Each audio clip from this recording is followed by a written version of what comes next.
In this episode, we dive into why you should be the swing voter, not just follow those around you. And no matter how messy Pauline Hanson's leadership is, she has a clear road ahead to win.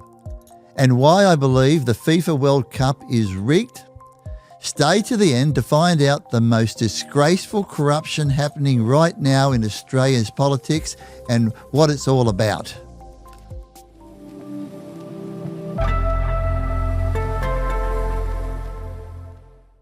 Gregory. Yeah. How are you? Terrific. Fantastic. Welcome again. Another episode. Very, very interested to hear your thoughts on some things. What's that? Very interested. Yes. So we have Mr. Carl Stefanovic. And for those who are listening from Australia. We all love Carl. We all love Carl, do we? Yeah, I think that's why. Yeah, no, I think he's good. I think he's a decent. He's probably going to be a problem. He's going to be problematic now, but. Well, he's going to be problematic now because he's done the old Piers Morgan. Well, he's going to be. He's got the heave-ho from mainstream media, and now he's out doing his own thing. He's got his own YouTube podcast and everything else. Who would have a podcast? I don't know. Well, podcast is good, also bad, because you don't have anybody regulating what you're saying. That's right. So stupid can walk into the room. That's right. Well, according to the comments that we had last week, there was apparently a bit of stupid, but that's okay. Okay. So what I want to know, Greg. Yes. Why, when these guys like Piers, Piers Morgan claims that he's in the middle, but he's not. No. But why, when these guys are kicked out of the mainstream media or leave, do they go right-leaning? Well, why do you think that is? Firstly, when you say, what do you mean by right-leaning? Give me your thoughts. Well, I think the whole left and right thing personally is just a whole bunch of crap that is set up and created to create division, right? I'm very much in the middle. I genuinely am, because I think all politics, as you know, I'm not a fan of politics whatsoever. I believe in decentralization and Bitcoin, and therefore I think the whole right and left thing is a whole lot of rubbish. But if I was to say what I think looking from the outside, right wing is, it seems to be right wing's associated with patriotism, it seems to be. Right wing seems to be associated with people that have much more well, the left claim they've got less inclusivity, shall we say. They're not as inclusive to all different people of walks of life. That's the perception that against the communist side of life, is that what you're saying? Correct. Yeah. Oh. And sometimes I think you'll find the socialist way of life. Exactly. So sometimes I think you find that the left wing is more socialism, the right wing is more capitalism. Now, if I was to say I had to pick a side, I'd probably say I am right-leaning, because I do believe in capitalism. Well, Australia's been a socialist country for a long time now, very much, I think. Tell us a bit more about that. Well, because we were once, back in the days of the Menzies government and then early days. So we're talking 70s, 60s, 70s. And right through, we were extremely, everything anti-social. Yeah. But Australia's become, ever since the late 80s and 90s, this was to do with Bob Hawke and Paul Keating, we've become a socialist type of country. And is that because those two prime ministers you just mentioned there, they're left, they're Labor, which Labor seems to be associated with the left. Is that why? Very much. I mean, the Labor Party used to always be thought, very close to the Communist Party. For the workers. Yeah, for the workers and for the people and that sort of thing. And where the right side was all for the business player, the entrepreneur, the people to get rich and get richer and get richer. So they bought Keating and Hawke bought that together a bit more. I think Australia's gone on to be, and still is, a terrific country because of it. It's the best country in the world. I think we might be biased. But I think we probably are biased. But wait, your comment before about politics, and I think you said you're kind of in the middle. I'm more middle, but if I had to lean one way, I'd have to say I'm right leaning, because I believe that in entrepreneurism. Well, I believe that we all should not take a side, because Agreed. I think, number one, if you don't vote in this country, you're of no earthly use to the country. Okay, because you're not making a choice to make the country better. I think everybody needs to learn to be in the middle as far as, do I vote Liberal, do I vote Labor, do I vote One Nation? Keep yourself in a neutral capacity, because you can't help the country if you're not going to vote what you think is good for the country. If you're going to vote because and my grandfather was Liberal, my father's Liberal, all my family votes Liberal, I'm voting Liberal. You're of no earthly use to the country. Yeah, this is zero thought process. No, you're just stupid. You're just going through the motions. So, my feelings are, look, wake up to yourself. Learn that to be a swing voter, everybody should be a swing voter. Absolutely. Some people say, but you're strewing your values. If you don't stand for something, you fall for anything, and all this sort of bullshit that goes around. Yeah. No, I don't agree with that. I believe that you have to stand up for what you think is right. What you think is right doesn't mean that you think you stand up for right means you're right. Yeah. That's another argument. Yeah, that's a whole nother. Everybody thinks. But if you're in the middle, right, you can call out everyone's bullshit. Yeah, if you're in the middle, I'll vote. I will always vote, and I have always voted for a long, long time with whoever I think is right and proper for the time. Okay, right and proper. If it's time for a change, I'll vote for a change. Do you find that sometimes it comes down to that the leader is a critical part of that? So you could have a party. Let's say the Liberal Party, can't say the Liberal Party now because they're busted, but let's say whoever, and they have amazing policies or whatever it might be, but the leader has all the charm and charisma. Like Mr. Potato Head from last time with Peter Dutton. Well, he had zero. So is the leader extremely crucial in that? I think it's very, very crucial. I mean, Trump's a great, exponent of that, isn't he? I mean, he does have great charm. He has great persona. He has that ability to, when he speaks and chooses his words, he's different. He's unique. He's special, and he's got better and better at it. I mean, it'd be very hard to beat Donald Trump, even though he's a conniving cheat and perhaps the worst deal maker that I've ever seen. Are you being opinionated now, Greg? Yes. But he's got the charm, he's got the charisma, he can do the little dance on stage, and all the crazies vote for him. But look at him with the World Cup. He goes and sticks his nose into the World Cup and says, let the American player get away with being suspended with a red card. You can't do that. I mean, I'm sorry. Well, I have a different opinion on this. So I agree that you can't muddle politics in it. But what people just fail to even talk about or even bring up, one of the biggest stars, if not in the top two biggest stars, nearly everyone who would know this person because he's the most followed person on social media, Cristiano Ronaldo, world superstar in soccer. No one realizes that he was actually suspended for 3 matches, 1 game before the World Cup. He was meant to miss the first 2 games of the World Cup. Oh, really? And what I FIFA didn't know did, this. so what FIFA did, they suspended his suspension so he could play in the World Cup. Well, because you know why? Let me tell you something. This World The Cup, stars bring money. mate, it's about money. Yep.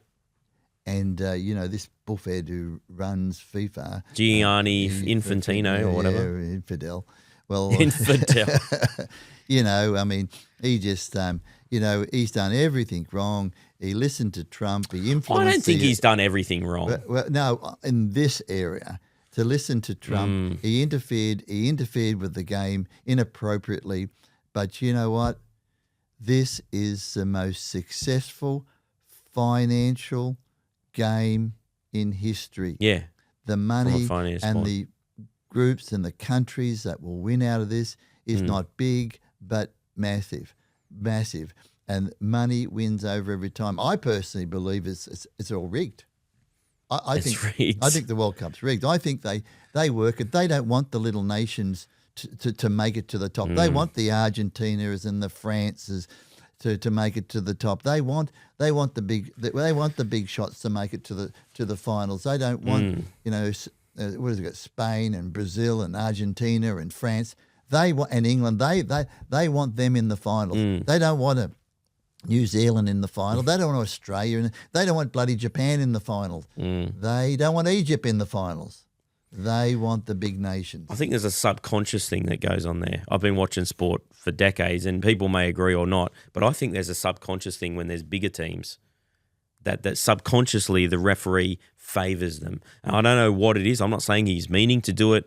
And you know, does that fly in the face of corruption? Is that corruption? I don't know. But we see it in rugby league. We see it in the bigger teams always get the big calls, and they say, well, you need to make your luck. But anyway, that's a whole nother podcast we're going to go down. So tell me a little bit more as we come to the back end here. Tell me a little bit more about, speaking just before we hit record about the Victorian Premier. Disgraceful.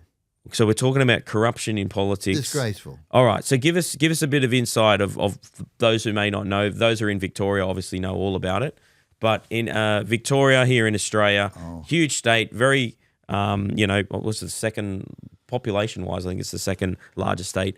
What's going on? Oh, mate, if it looks like a duck, if it quacks like a duck, it smells like a duck, it's probably a duck. Okay. And you've got their big build, and that's where all the money is at the moment. It's where the money is. So they're putting infrastructure. We're talking, right? Infrastructure. They're creating infrastructure, Billions and this is billions and billions of government money. This is a Labor Premier, is it?